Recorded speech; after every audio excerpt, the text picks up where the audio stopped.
Welcome to the next lecture of Strength of Materials.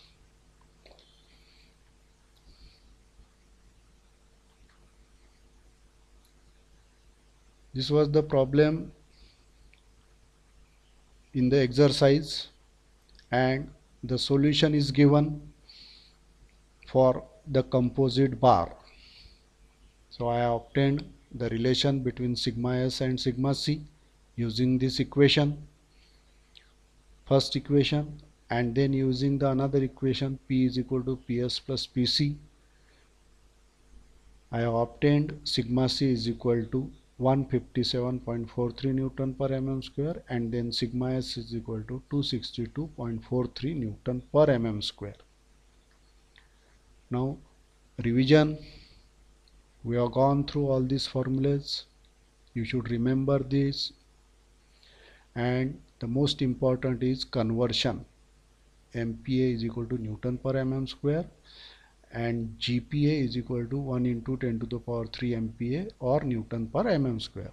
Load should be in Newton and area should be in mm square. Now we will move to the next subtopic, triaxial stresses, and then we will continue with biaxial stresses. Up till now we have seen the uniaxial stresses. आपण रॉडवर त्याच्या लेंथला parallel force लावला होता आणि त्यानुसार stress, strain, change in length calculation केलेले होते. That was uniaxial stress system. Now triaxial stress system. Observe this figure. या फिगरमध्ये हा रेक्टँग्युलर ब्लॉक दाखवलेला आहे, त्याचे 3 डायमेन्शन दाखवलेले आहेत. एक्स ॲक्सिसला पॅरलल एक्स डायमेन्शन, वाय ॲक्सिसला पॅरलल वाय डायमेन्शन आणि झेड ॲक्सिसला पॅरलल झेड डायमेन्शन. हा जो रेक्टँग्युलर ब्लॉक आहे याच्यावर आता तिन्ही डायरेक्शननी, 3 म्युच्युअली परपेंडिक्युलर डायरेक्शन्सनी स्ट्रेसेस लावलेले आहे किंवा फोर्सेस लावलेले आहेत. So I have shown both force and stress. So stress or force applied parallel to X direction is px force and stress developed due to px is sigma x. Similarly, force parallel to y direction is py and stress due to this py is sigma y. त्याचप्रमाणे z ॲक्सिसला parallel force लावलेला आहे pz आणि त्याच्यामुळे stress निर्माण होत आहे sigma z. त्या stresses कशा काढायच्या आहेत तर आपण बेसिक फॉर्म्युला पाहिला आहे, sigma is equal to P upon A. त्या फॉर्म्युल्यामध्ये sigma is equal to P upon A, हा ए जो आहे हा एरिया या पी फोर्सच्या डायरेक्शनला परपेंडिक्युलर एरिया आहे, क्रॉस सेक्शनल एरिया. जसं या फिगरनुसार हा पी एक्स फोर्स लावलेला आहे, हा एक्स डायमेन्शनला पॅरलल आहे. तर या पी एक्सला परपेंडिक्युलर एरिया या फेसचा एरिया तुम्हाला घ्यायचा आहे. म्हणजे थोडक्यात काय, वाय मल्टिप्लाइड बाय झेड हा area. So sigma X will be P X divided by Y into Z. Sigma X is equal to P X divided by Y multiplied by Z. त्याचप्रमाणे sigma Y it is equal to P Y divided by perpendicular area X into Z. पहा लक्षात घ्या, इथे P Y त्याला perpendicular हा area आहे, face area, top surface. त्या top सरफेसचे डायमेन्शन काय आहे, एक्स मल्टिप्लाइड बाय झेड. हा झेड आहे आणि हा एक्स आहे. पहा हा एक्स आणि हा झेड, तेच डायमेन्शन इथे राहतील. So sigma Y is equal to P Y divided by X multiplied by Z. Sigma Z similarly pz divided by perpendicular area, perpendicular to pz. हा pz आहे, याला परपेंडिक्युलर या सरफेसचा एरिया म्हणजे x गुणिला y. या फिगरनुसार हा एरिया तुम्हाला घ्यायचा आहे complete. So that way you can calculate the 3 mutually perpendicular stresses sigma x, sigma Y and sigma Z. फिगरमध्ये मी सगळ्या डायरेक्शनचे फोर्सेस हे टेन्साईल किंवा पुल दाखवलेले आहेत. पी एक्स, पी वाय आणि पी झेड तिन्ही फोर्सेस हे ओढणारे आहेत, पुल और टेन्साईल फोर्सेस. टेन्साईल फोर्समुळे निर्माण होणारी जी स्ट्रेस आहे ती टेन्साईल स्ट्रेस. टेन्साईल स्ट्रेस असेल किंवा टेन्साईल फोर्स असेल तर पॉझिटिव्ह घ्यायचा. या ठिकाणी जर या फोर्सची डायरेक्शन बदलली, पुश किंवा कॉम्प्रेसिव्ह नेचरचा लावला, तर त्याची व्हॅल्यू तुम्हाला निगेटिव्ह घ्यायची आहे. सगळ्यात महत्त्वाचा, tensile stress is taken as positive and compressive stress is taken as negative. आता या स्ट्रेसेसमुळे या रेक्टँग्युलर ब्लॉकचे डायमेन्शन्स बदलतील. म्हणजे स्ट्रेन, तिन्ही डायमेन्शनचे स्ट्रेन निर्माण होतील, एक्स, वाय अँड झेड. तर ते स्ट्रेन आपल्याला काढायचे आहेत महत्त्वाचे, कन्सिडरिंग ऑल दिस थ्री. आता हे जे फोर्सेस लावले आहेत हे सगळे एका वेळी रेक्टँग्युलर ब्लॉकवर लावलेले आहेत. एक एक करून लावला नाही, पहिले पी एक्स लावला, पी एक्स काढल्यावर पी वाय लावला, असं नाही आहे. सगळेच्या सगळे फोर्सेस किंवा स्ट्रेसेस हे एका वेळी त्या ब्लॉकवर लावलेले आहेत आणि त्यानुसार या ब्लॉकचे डायमेन्शनमध्ये स्ट्रेन निर्माण होतील. ते काढण्याकरता स्ट्रेनचा आपण फॉर्म्युले दोन पाहिले आहेत. Linear strain E is equal to sigma upon E आणि lateral strain is equal to mu into sigma upon E. यामध्ये दोघांमध्ये रिलेशन असं आहे, या दोघांचं नेचर अपोजिट आहे. समजा ही टेन्साईल स्ट्रेन असेल, लिनियर स्ट्रेन जर टेन्साईल असेल तर लॅटरल स्ट्रेन ही कॉम्प्रेसिव्ह नेचरची राहते. म्हणजे थोडक्यात या पी एक्स किंवा सिग्मा एक्समुळे एक्स डायमेन्शन हे वाढेल, ताणल्या जाईल. परंतु तेच जर याचा विचार केला सिग्मा वायचा, तर सिग्मा वायमुळे वाय डायमेन्शन वाढेल पॅरलल, परंतु एक्स डायमेन्शनवर काय परिणाम होईल, त्याची लांबी कमी होईल एक्स डायमेन्शनची. कशामुळे? सिग्मा वायमुळे. त्याचप्रमाणे सिग्मा झेड किंवा पी झेडमुळे झेड डायमेन्शन वाढेल, परंतु एक्स डायमेन्शनवर काय परिणाम होईल, ते कमी होईल. लॅटरल डायमेन्शन आहे x. with respect to sigma z and sigma y, x is lateral dimension, and with respect to sigma x, x is linear dimension. sigma x ला पॅरलल आहे म्हणजे लिनियर डायमेन्शन. त्यावरून आपण सिग्मा ex काढतोय.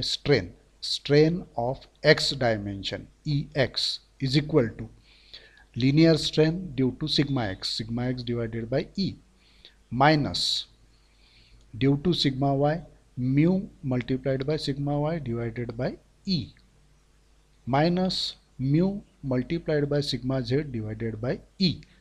आत्ता सांगितल्याप्रमाणे हे दोन्ही लॅटरल स्ट्रेन आहेत आणि नेचर त्याचं कसं राहील, लिनियर स्ट्रेनच्या अपोजिट. सिग्मा y ही टेन्साईल आहे, त्याच्यामुळे linear strain will be tensile strain. The lateral strain will be compressive, so hence it is taken as negative. तर हा झाला स्ट्रेन along x डायरेक्शनचा formula. Linear strain minus lateral strain due to sigma y and sigma z. Lateral strain ते nature त्याचं opposite राहते. आणि हे formula वापरताना इथल्या साईन त्याच वापरायच्या आहेत. समजा सिग्मा एक्स पॉझिटिव्ह असेल तर सिग्मा एक्स पॉझिटिव्ह घ्यायचा. सिग्मा वाय समजा निगेटिव्ह असेल, हा कॉम्प्रेसिव्ह फोर्स लावला असेल तर सिग्मा वाय निगेटिव्ह येईल, तर इथे सिग्मा वायची व्हॅल्यू निगेटिव्ह टाकायची आणि मग ती निगेटिव्ह आणि हा negative, it will be positive. याप्रमाणे ई एक्स काढला. Similarly E Y. आता ई वाय म्हणजे वाय डायमेन्शन. आता वाय डायमेन्शन हे सिग्मा वायमुळे वाढेल आणि सिग्मा एक्स आणि सिग्मा झेडमुळे वाय डायमेन्शन कमी होईल. कारण की या दोघांचा जर विचार केला सिग्मा एक्स आणि सिग्मा झेडचा, तर Y dimension is lateral dimension.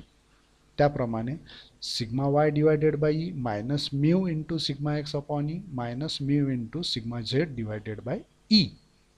Similarly E Z is equal to sigma Z divided by E. या सिग्मा झेडमुळे हा टेन्साईल फोर्स आहे, तर झेड डायमेन्शन वाढेल, परंतु त्याच वेळी सिग्मा एक्स आणि सिग्मा वायमुळे झेड डायमेन्शन कमी होईल. कारण की त्यांच्याशी जर त्यांचा विचार केला सिग्मा एक्स आणि सिग्मा वायचा, तर Z dimension is lateral dimension, तर त्याचं स्ट्रेन हे अपोजिट नेचरचं राहील. So sigma Z upon E minus mu into sigma X upon E minus mu into sigma Y divided by E. So these are the strains of 3 dimensions due to triaxial stress system. आता हे strain काढल्यानंतर आपण याच्या डायमेन्शनमध्ये काय change झाला ते काढू शकतो. Hence change in dimensions delta X is equal to E X गुणिला एक्स. स्ट्रेन आपण आधीच काढलेला आहे, multiplied by original X dimension. Delta Y is equal to E Y गुणिला Y original Y dimension. And delta Z is equal to E Z multiplied by Z dimension original Z dimension. हे काढल्यानंतर तुम्हाला change in dimensions मिळतील. महत्त्वाचं, consider sigma P as positive if tensile and negative if compressive. आपण या फिगरमध्ये सगळेच्या सगळे तिन्ही stresses या टेन्साईल घेतलेल्या आहे, म्हणून इथे पॉझिटिव्ह घेतलेलं आहे. जर याच्यातले एक किंवा दोन किंवा तिन्ही कॉम्प्रेसिव्ह असते तर आपण हे तिन्ही निगेटिव्ह घेतले असते. लक्षात घ्या, हे फार महत्त्वाचं आहे. Note. Then after calculating change in dimensions you can obtain final dimensions. या स्ट्रेसेस लावल्यामुळे एक्सवर काय परिणाम झाला, एक्स लांबी सुरुवातीला किती होती आणि नंतर किती झाली. X will change to X plus delta X, Y will change to Y plus delta Y and Z will change to Z plus delta Z. तिघांच्याही लांबी. आता हे delta X, delta Y, delta Z हे plus असू शकतात स्वतः किंवा minus असू शकतात, कमी झालेले असू शकतात. तर त्याच्यामुळे हे फायनल डायमेन्शन ओरिजिनलपेक्षा एक तर जास्त राहतील किंवा कमी राहतील depending on the nature of stresses. या कंडिशनमध्ये तिन्ही टेन्साईल लावल्यामुळे हे तिन्ही पॉझिटिव्हच येतील, निगेटिव्ह येणार नाहीत. नाव ओरिजिनल व्हॉल्यूम. ओरिजिनल व्हॉल्यूम तुम्हाला सगळ्यांना माहीत आहे, हा रेक्टँग्युलर ब्लॉक आहे. याचा ओरिजिनल व्हॉल्यूम काढायचा असेल तर तिन्ही डायमेन्शनचा गुणाकार एक्स गुणिला वाय गुणिला Z, X Y Z original volume. त्याचप्रमाणे तुम्ही फायनल व्हॉल्यूमसुद्धा काढू शकता. चेंज झाल्यानंतर फक्त काय करावं लागेल, एक्सच्या जागेवर एक्स प्लस डेल्टा एक्स, वायच्या जागेवर वाय प्लस डेल्टा वाय आणि झेडच्या जागेवर Z plus delta Z. So final volume is V F is equal to change dimension X plus delta X गुणिला वाय प्लस डेल्टा वाय गुणिला Z plus delta Z. या तिन्ही ब्रॅकेटचा जर गुणाकार केला तर पहिली टर्म तुम्हाला मिळेल एक्स गुणिला वाय गुणिला झेड, सगळ्यात मोठी term X Y Z, plus नंतरची टर्म घेतली आहे मी डेल्टा एक्स गुणिला वाय गुणिला झेड. त्यानंतर पुढची टर्म घेतली आहे डेल्टा वाय गुणिला एक्स गुणिला झेड प्लस डेल्टा झेड, हा डेल्टा झेड गुणिला डेल्टा एक्स गुणिला delta Y, sorry delta Z गुणिला एक्स गुणिला वाय. याच्या पुढेही अजून 4 टर्म येतील, पण त्या निग्लिजिबल राहतील कमीत कमी. कारण की विचार करा, delta X, delta Y, delta Z it may be 0.1 mm और 0.05 mm. तर 0.1 जरी समजलं आपण डेल्टा एक्स आणि डेल्टा वाय 0.1 समजलं तर 0.1 गुणिला 0.1 केलं तर ते काय येईल 0.01, अजून कमी होते ते.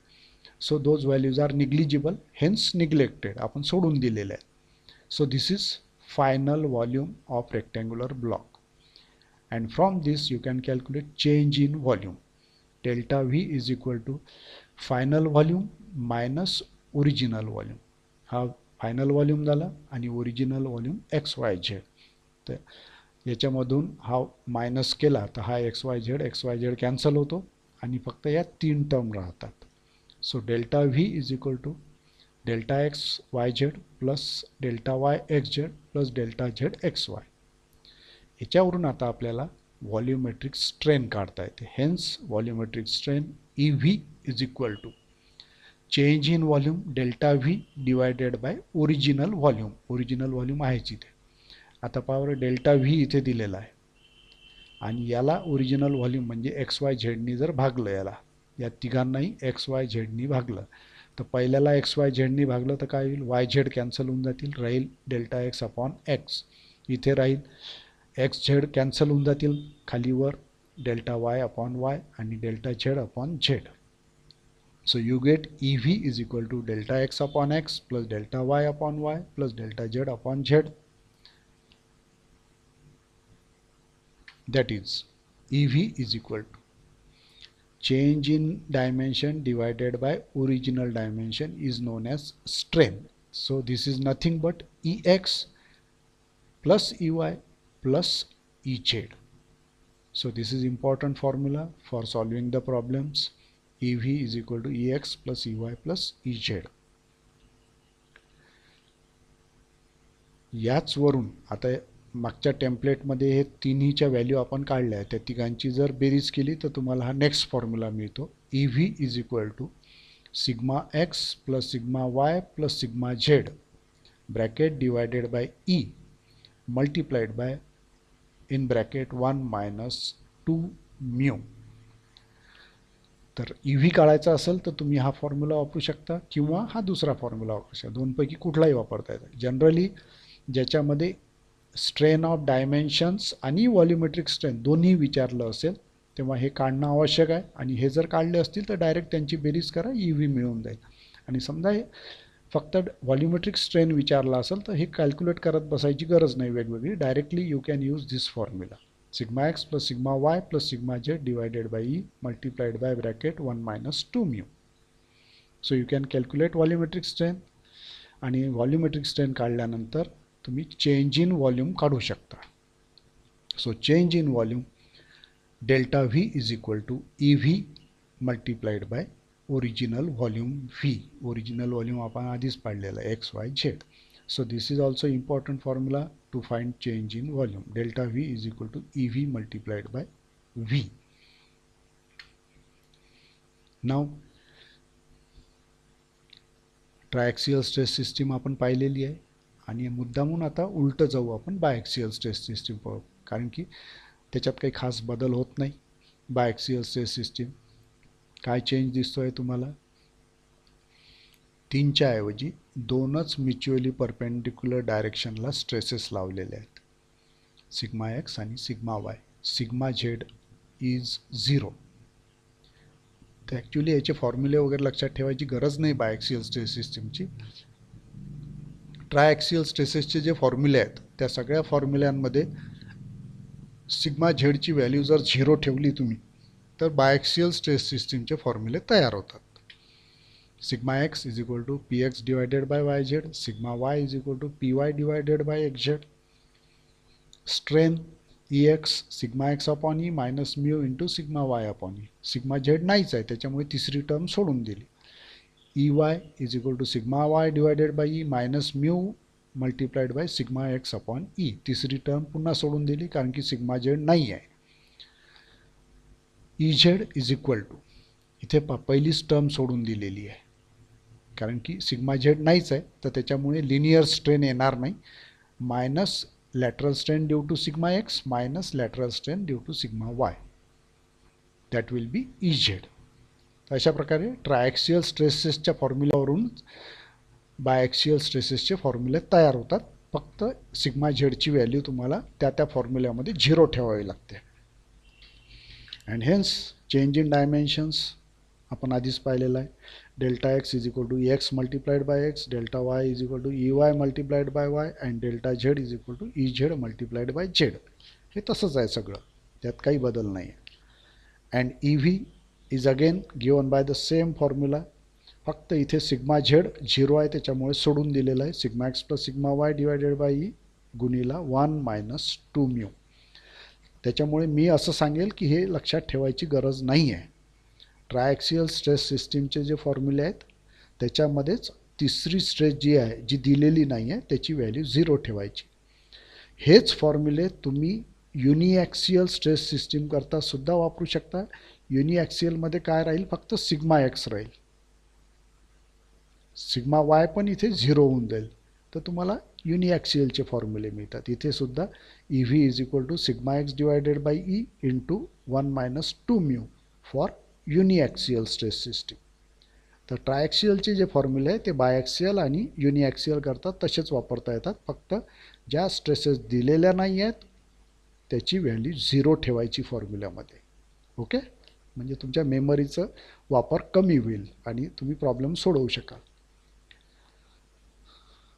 नाऊ नेक्स्ट काय दिसते जरा फिगर ऑब्झर्व करा.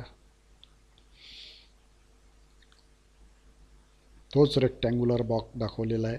Dimensions x Y Z. बदल फक्त एवढा केलेला आहे की तिन्ही डायरेक्शनला ज्या स्ट्रेसेस लावलेल्या आहेत त्या तिन्ही डायरेक्शनच्या स्ट्रेसेस टेन्साईल आहेत. त्या आधी पण होत्या, आता तिन्ही डायरेक्शनच्या स्ट्रेसेस टेन्साईल आहे. आणि दुसरा महत्त्वाचा बदल, सिग्मा एक्स सिग्माच दाखवला आहे, सिग्मा वायसुद्धा सिग्मा दाखवला आहे आणि सिग्मा झेडसुद्धा सिग्माच दाखवला आहे. म्हणजे तिन्हीची मॅग्निट्यूड सारखीच आहे. So this is the condition for the third elastic constant. आधी आपण दोन इलॅस्टिक कॉन्स्टंट पाहिलेले आहेत पहा, मॉड्युलस ऑफ इलॅस्टिसिटी आणि दुसरा पाहिला आहे पॉयसन्स रेशो. आता हा तिसरा इलॅस्टिक कॉन्स्टंट तुम्हाला पाहायचा आहे, बल्क मॉड्युलस. परंतु या तिसऱ्या इलॅस्टिक कॉन्स्टंटमध्ये ही कंडिशन आहे, जर तुम्ही तीन म्युच्युअली परपेंडिक्युलर डायरेक्शनला एक्स वाय आणि झेड सारख्याच नेचरचे, म्हणजे या फिगरमध्ये दाखवल्याप्रमाणे टेन्साईल आणि सारख्याच मॅग्निट्यूडच्या जर स्ट्रेसेस लावल्या असतील तरच बल्क मॉड्युलसची डेफिनेशन किंवा फॉर्म्युला तुम्हाला वापरता येतो, अदरवाईज वापरता येत नाही. So bulk modulus K, it is denoted bye K. Unit त्याचं तेच राहील, न्यूटन पर mm². यंग्स मॉड्युलसचं जे आहे, मॉड्युलस ऑफ इलॅस्टिसिटीचं. If a body is subjected to axial stresses of same nature and of equal magnitude along the three mutually perpendicular directions, ही condition आहे. then within the elastic limit ratio of axial stress म्हणजे या तिघांची बेरीज नाही, कुठलीही एक, sigma, ratio of axial stress sigma to the volumetric strain म्हणजे EV, volumetric strain, remains constant. Ratio of axial stress to the volumetric strain remains constant. This constant is known as bulk modulus. That is condition पहा इथे लिहिलेली आहे. if शब्द आहे इथे, if sigma x is equal to sigma y is equal to sigma z is equal to sigma. नुसती magnitude नाही तर डायरेक्शनही सेम पाहिजे, म्हणजे नेचर टेन्साईलच पाहिजे तिन्ही, किंवा तिन्ही कॉम्प्रेसिव्ह असल्या तर चालेल. एक टेन्साईल दोन कॉम्प्रेसिव्ह असं काही चालणार नाही. तिघींचेही मॅग्निट्यूड आणि नेचर सारखा पाहिजे sigma. Then K is equal to, bulk modulus K is equal to sigma divided by EV, axial stress divided by volumetric strain. This is constant for a particular metal बदलला तर केची value बदलेल. जसं modulus of इलॅस्टिसिटी, Poisson's ratio बदलतात तसा के पण बदलेल जर मेटल बदललं तर. पण त्या मेटल करता, पर्टिक्युलर मेटल करता के इज अ इलॅस्टिक कॉन्स्टंट. परंतु त्याच्याकरता ही कंडिशन आहे महत्त्वाची, लक्षात ठेवा, कुठेही वापरता येत नाही बल्क मॉड्युलसची formula.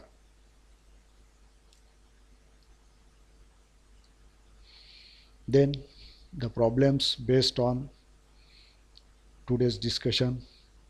In a biaxial stress system, the stresses along the two directions are sigma x is equal to 60 Newton per mm² tensile and sigma y is equal to 40 Newton per mm² compressive.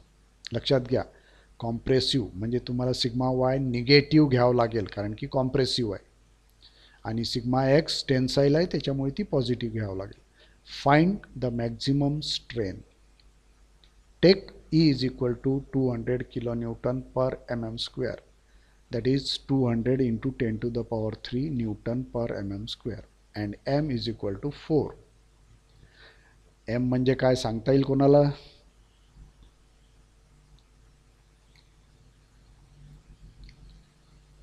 हा M modular ratio नाही आहे, पॉयसन्स ratio काढण्याकरता दिलेला M आहे. आपण सुरुवातीला पाहिला आहे पहा, Poisson's ratio is denoted by mu और it is equal to 1/m. तर तो 1/m मधला M दिलेला आहे इथे जुन्या पद्धतीप्रमाणे. तर आपल्याला म्यू काढायचा असेल तर काय करावं लागेल, 1 डिवायडेड बाय 4 म्हणजे 0.25. So sigma X is 60 Newton per mm², sigma Y is equal to -40 Newton per mm² because compressive. E is equal to 200 into 10 to the power 3 Newton per mm² and mu 1/4 is equal to 0.25. आता तुम्हाला फक्त maximum strain विचारला आहे त्यांनी, E X E Y E Z विचारला नाही आहे, फक्त मॅक्झिमम स्ट्रेन विचारला आहे. तर ते कसं ठरवायचं? As the magnitude of stress along x direction is maximum, it will undergo maximum strain. हा 60 आहे आणि हा 40 आहे. प्लस मायनस महत्त्वाचं नाही आहे, नेचर महत्त्वाचं नाही आहे, मॅग्निट्यूड फक्त. 60 आणि 40 पैकी मोठा कोणता आहे? 60. आणि तो 60 काय आहे? Sigma X. म्हणून तुम्हाला ई एक्स मॅक्झिमम मिळेल. Okay. Hence maximum strain E X is equal to sigma X divided by E minus mu sigma Y divided by E. Values ठेवल्या इथे. 60 divided by 200 into 10 to the power 3 minus 0.25 mu multiplied by minus 40 sigma y ची value divided by 200 into 10 to the power 3. So it is equal to 3.5 into 10 to the power minus 4. आता तुमच्यासाठी homework आहे, तुम्ही E Y सुद्धा काढून पहा. E Y काढा आणि तो या 3.5 पेक्षा कमी येतो की नाही पहा. प्लस मायनस सोडू ना. ई वाय कदाचित मायनस येईल तुमचा, ई वाय बहुतेक मायनसच येईल, परंतु मायनस आला तरी ती लहान व्हॅल्यू नाही झाली. आकडा जर 3.5 पेक्षा कमी आला तर समजायचं E Y is less. Minus plus कशासाठी लावला आहे आपण? नेचर करता, त्याच्यामुळे त्याचं महत्त्व नाही आहे, परंतु आकडा हा 3.5 पेक्षा कमी यायला पाहिजे. So it will be minus some value which will be less than 3.5 into 10 to power minus 4. तर हा झाला मॅक्झिमम स्ट्रेन. आता लक्षात नाही आलं हे कसं करायचं, तर तुमच्यासाठी सोपी पद्धत ही आहे. ई एक्स काढा, ई वाय काढा आणि दोन्हीपैकी जी मॅक्झिमम असेल ते खाली आन्सर लिहा, ते सुद्धा चालेल, परंतु हे जास्त संयुक्तिक आहे. हे समजायला पाहिजे तुम्हाला कुठल्या डायरेक्शनला स्ट्रेन मॅक्झिमम येईल. Next, A rectangular block loaded is shown in figure. Find linear strain in x Y and Z directions. म्हणजे ई एक्स काढायचं आहे तुम्हाला, ई वाय काढायचं आहे आणि ई झेड काढायचं आहे. Also find change in volume of the block. Take E is equal to 200 GPa, म्हणजे 200 into 10 to the power 3 newton per mm² and mu is equal to 0.25 Poisson's ratio दिलेला आहे. Figure आहे सोबत. फिगरमध्ये पहा, त्यांनी stresses दिलेला नाही आहे, फोर्सेस दिलेले आहे. युनिटवरून लक्षात येते पहा, किलो न्यूटनमध्ये आहेत, म्हणजे फोर्स दिलेला आहे, तुम्हाला स्ट्रेसेस काढाव्या लागणार आहेत. सो पी एक्स दिलेला आहे, पी वाय दिलेला आहे आणि पी झेड दिलेला आहे. फक्त लक्षात घ्या, पी झेड इज कॉम्प्रेसिव्ह, म्हणजे याला निगेटिव्ह घ्यावं लागेल तुम्हाला. बाकी दोन्ही टेन्साईल आहेत, ओढणारे आहेत. So positive. डायमेन्शन्स दिलेले आहेत 400 बाय 150 बाय 300. सो काढायचं काय आहे आपल्याला? E X E Y E Z strain काढायचे आहेत. Stress along the 3 directions are using formula sigma is equal to P upon, आत्ताच आपण पाहिला आहे प्रेझेंटेशनमध्ये. Sigma X is equal to P X divided by Y Z. P X म्हणजे हा 45, त्याला भागीला हा एरिया. हा एरिया किती येईल? 300 गुणिला 150. या सरफेसचा एरिया लक्षात घ्या, या सरफेसचा area. So it is 4500 into 10 to the power 3 newton. महत्त्वाचं, किलो न्यूटनमध्ये आहे ते न्यूटनमध्ये केलं. डिवायडेड बाय 150 गुणिला 300. 150 गुणिला 300. Sigma X 100 MPa. Sigma Y P Y divided by X Z. P Y दिलेला आहे 7200 kilo newton into 10 to the power 3 newton divided by या टॉप सरफेसचा area, that will be 400 multiplied by 300. 400 multiplied by 300. So it is 60 MPa. Sigma Z is equal to P Z divided by bracket X Y. हा झाला P Z, हा minus 1800 into 10 to the power 3 divided by area. हा कोणत्या सरफेसवर आहे? हा समोर दिसतो आहे तुम्हाला तो सरफेस, त्याचा एरिया 400 गुणिला 150. हा एरिया रेक्टँगलचा 400 into 150. So it comes out to -30 MPa. So this is how you have to calculate sigma x, sigma Y, sigma Z. दोघी पॉझिटिव्ह आहे, सिग्मा झेड निगेटिव्ह आहे. So from this we can calculate now strengths. EX हे formula दिलेला आहे तुम्हाला already, त्याच्यात फक्त values दिलेल्या आहेत, टाकल्या या आपण काढलेल्या. Sigma S is 100 minus mu into sigma y minus mu into sigma Z पहा निगेटिव्ह आहे, म्हणजे हा निगेटिव्ह आणि हा निगेटिव्ह पॉझिटिव्ह होऊन जाईल. So it comes out to 4.625 into 10⁻⁴. Bracket जर तुम्ही व्यवस्थित वापरले आणि हे सगळं असंच्या असं कॅल्क्युलेटरवर लिहिलं आणि इक्वल टूचं बटन दाबलं तर तुम्हाला हे ॲन्सर मिळेल. 2 ब्रॅकेट वापरले आहेत पहा मी, ते हा मोठा ब्रॅकेट आणि या 30साठी मायनस असल्यामुळे हा ब्रॅकेट वापरलेला आहे. हे असंच्या असं कॅल्क्युलेटरवर लिहा आणि इक्वल टूचं बटन दाबत तुम्हाला व्हॅल्यू मिळेल EX. सिमिलरली EY सगळ्या व्हॅल्यूज लिहिल्या फॉर्म्युल्याप्रमाणे. You get EY 2.125 into 10⁻⁴. EZ same sigma Z upon E minus mu into sigma X upon E minus mu into sigma Y upon E. सगळ्या values टाकला. Sigma Z पहा minus घेतलेला आहे, minus mu into sigma X minus mu into sigma Y. So it comes out to negative value, म्हणजे Z dimension कमी होणार आहे आणि एक्स आणि वाय डायमेन्शनच्या व्हॅल्यू पॉझिटिव्ह आल्या म्हणजे ते वाढणार आहेत, इन्क्रीज, आणि झेड डायमेन्शन डिक्रीज होणार आहे. व्हॉल्युमेट्रिक स्ट्रेन आता आपण ह्या EX EY EZ काढले आहे, त्याच्यामुळे डायरेक्ट फॉर्म्युला वापरून राहिलो. EV sigma EX plus EY plus EZ, तिघांची बेरीज केली. 10⁻⁴ कॉमन आहे तिघांमध्ये म्हणून बाहेर काढला ब्रॅकेटमध्ये. 4.625 प्लस 2.125 मायनस 3.5 कारण की हा निगेटिव्ह आलेला आहे. So it is 3.25 into 10⁻⁴ EV volumetric strain. आता हाच व्हॉल्युमेट्रिक स्ट्रेन आपण दुसऱ्या पद्धतीने पण काढून दाखवला आहे.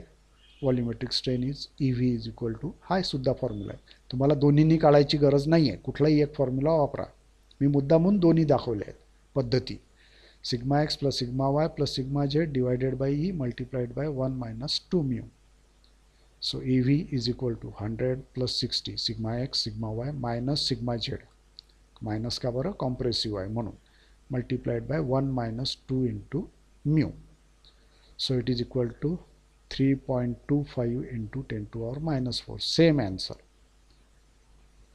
पहा इथे 3.25 into 10⁻⁴ आलं होतं आपलं, इथे सुद्धा 3.25 into 10⁻⁴.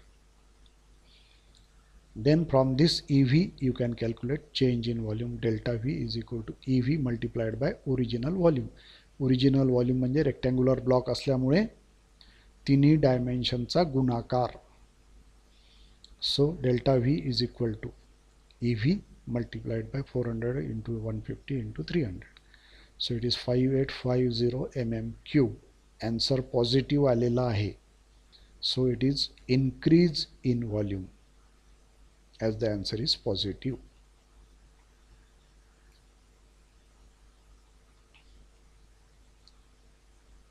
Next,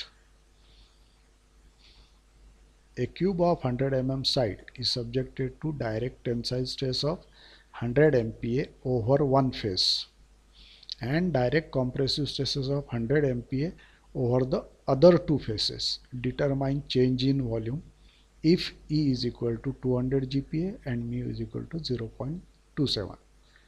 आता या प्रॉब्लेममध्ये तुम्हाला बल्क मॉड्युलस वापरता येईल का?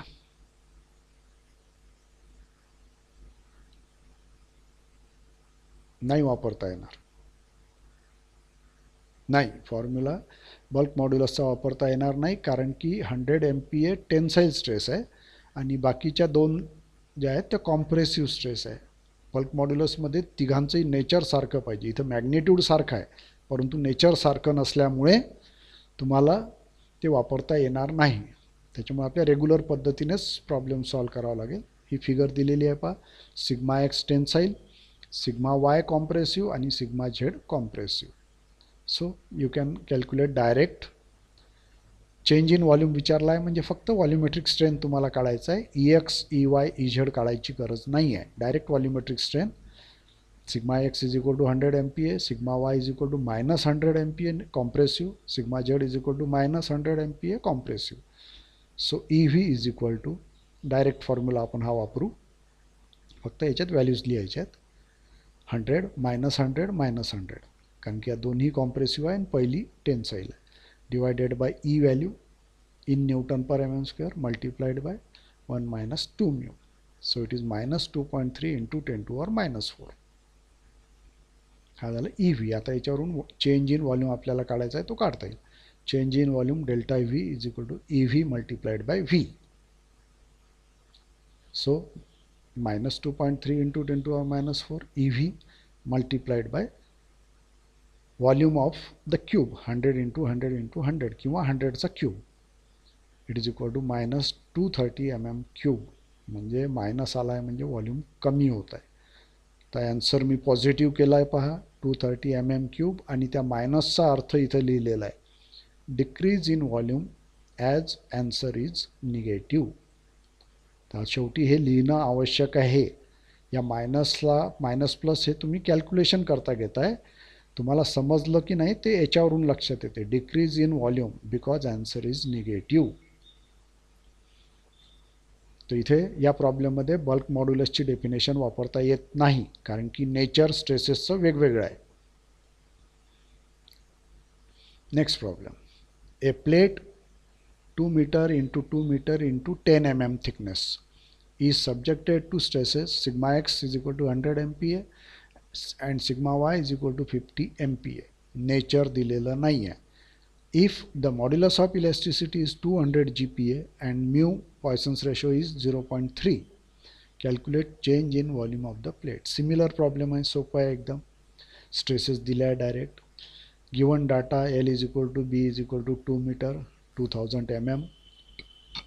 T is thickness of plate 10 mm. Sigma x is equal to 100 MPa and sigma y is equal to 50 MPa. Nature दिलं नसल्यामुळे आपण टेन्साईल समजतो आहे त्याला. E is equal to 200 into 10 to the power 3 Newton per mm square. To find change in volume of the plate. The solution is simple. EV direct formula वापरला sigma x plus sigma y plus sigma z divided by E multiplied by 1 minus 2 mu. Values टाकल्या फक्त. Sigma Z 0 आहे त्याच्यामुळे 100 plus 50 plus 0 divided by 200 into 10 to the power 3 into other bracket 1 minus 2 mu. So it comes out to 3 into 10 to the power minus 4. And volume of plate, original volume 2000 into 2000 into 10 rectangular plate असल्यामुळे 4 into 10 to the power 7 mm cube हा झाला original volume. So change in volume delta V is equal to V multiplied by EV. तर हा original volume multiplied by EV. तर answer येते तुमचं 12,000 mm cube 12,000 mm cube. That is change in volume. मी इथे increase की decrease लिहिलेलं नाही आहे कारण की त्यांनी या स्ट्रेसेसचं नेचर दिलं नव्हतं. ह्या स्ट्रेसेस जर कॉम्प्रेसिव्ह असेल तर that will be decrease in volume आणि या स्ट्रेसेस जर पॉझिटिव्ह असेल टेन्साईल तर this will be the increase in volume. Okay, simple problem आहे. Now these are the problems for homework. 3 problem दिलेले आहेत, त्यांचे ॲन्सरसुद्धा दिलेले आहेत. माझ्या प्रेझेंटेशनमध्ये दिलेले प्रॉब्लेम पुन्हा सॉल्व करून पहा घरी. कॅल्क्युलेटरवर कॅल्क्युलेट करून पहा, ते सुद्धा आले पाहिजे, ॲन्सर टॅली व्हायला पाहिजे. आणि काही शंका असल्यास तुम्ही मला कन्व्हे करू शकता.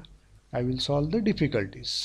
Okay, so I will stop the presentation.